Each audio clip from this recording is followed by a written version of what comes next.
Good evening, ladies and gentlemen. As David has said, my name is Imran Yusuf. I'm studying actuarial science at the University of Cape Town. So, a few weeks ago, this young lady comes up to me. She explains the Green Revolution Challenge, and I was like, wow, amazing concept. This is really a great idea. I want to be part of this. So, I'm sitting about 4 or 5 hours later, relaxing in my bed, staring up at the ceiling, and my thoughts began to wander. I thought about a time where I was babysitting my cousin's little kid. He's about yay high and absolutely cute. You guys would love him. So this little guy is playing with his Lego blocks, and he's making these little structures. Then he breaks them down, starts the whole process over and over again. And boom, that's when it hits me. If we can create electronic structures, then there must be a way that we can break them apart and use the materials again. So I'm still sitting there, relaxing, looking up at my ceiling, and I think back, 3-4 years back to my high school days. Physical science, actually. Now, who would think that school would actually help you in life? So we did this process to separate two liquids. It was called fractional distillation. It's actually quite a simple process. I'm actually going to explain with an example. We all know what water is. It has so many different uses. At room temperature, it's a liquid. If you put it into a freezer, it becomes a solid. If you boil it, it becomes a gas.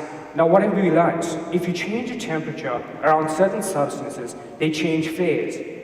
So this is the basis of my idea. If we have two substances and we increase or decrease the temperature, then the substances' phases change. So say we have two solids, increase the temperature, one becomes a liquid.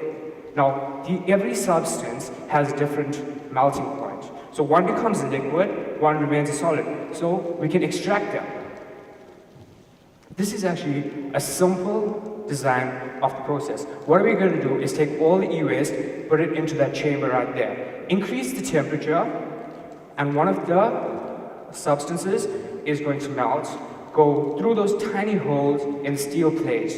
It's going to collect at the bottom, and it'll be siphoned out into those vessels, containment vessels. These containment vessels can be used for refinement, for storage, for transportation. I've explained my idea to you. I've told you my idea. That's what everyone calls in-the-box thinking. I want to go further than that. Let's think about it outside the box, ladies and gentlemen. So what companies are going to do is that they are actually going to be reusing materials. This is going to save the environment. It's going to cost less for them because they're not going to be buying new materials. We're going to need people to maintain the machines, to run the machines. That is going to create so many more jobs in this country because this project is going to be done on a huge scale. Now, you see that man standing at the robot? He's begging. See that man on the sidewalk? He's begging. What are we going to do? We're going to put pamphlets in those guys' hands. We're going to make them hand it out. At the end of that day, at the end of the day, that man's going to have money in his pocket. He's going to be able to have a good meal, sleep somewhere nice for the night. One of the major problems South Africa has is their unemployment rate. Our unemployment rate is sitting at about 25% at the moment. Now, I've explained to you, job creation. This is going to decrease the unemployment rate. Now, South Africa has actually put a new growth path into play in 2010. Their goal by 2020 is to decrease the unemployment rate to about 15%. This idea is going to help. Pollution, ladies and gentlemen, all over the world is polluted. This idea is going to help with that. The economy, we're going to be saving, companies are going to be saving so much money. Now, what is South Africa going to do? We're going to be setting the stage for the rest of the world. This idea is going to start off here. Other countries are going to be like, wow, it's working. Cool, let's try it out. It's going to work. It's going to change the world, ladies and gentlemen. I personally believe that with this idea, I'm sitting on a gold mine.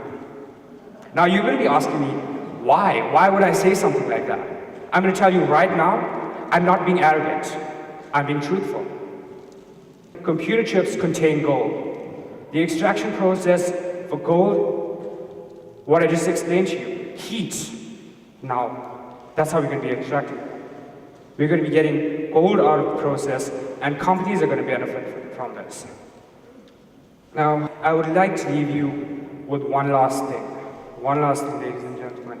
An amazing man, a great man, once said, I have a dream. You guys know him? His name is Martin Luther King. Ladies and gentlemen, today I'm going to say, I have a dream. I want to change the world. I want to make it into a better place. For you, for me, for the future generations. Thank you, ladies and gentlemen.